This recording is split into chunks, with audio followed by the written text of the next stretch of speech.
So how do you stop the iPad from adjusting the light, right? So let's explain that and let's get started. If you're new to Foxtecc, subscribe so you don't miss anything, right? So what you are referring to is the automatic brightness selection, right? So when you go to the control center, you can control the brightness manually, but if it still changes on its own, find the accessibility section of your main settings page, inside of which you can find the display and a text size. And at the bottom of this menu, we have the auto brightness toggle at the bottom.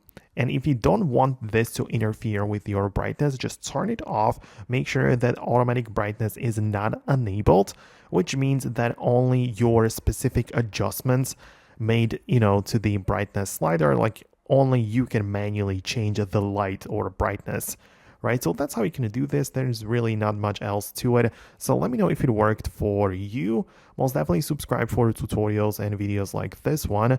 And actually, one more thing would just cross my mind, right, would be to check out the display and brightness section in the settings, and there is the light and a dark mode, right? So if you mean that by any chance, make sure that you also turn off the automatic option in here so it doesn't go between the light and a dark mode, right? But right now I'm wrapping the video up. Thanks a lot for watching. Stay tuned for more, and I'll see you later in the next tutorials and videos like this one.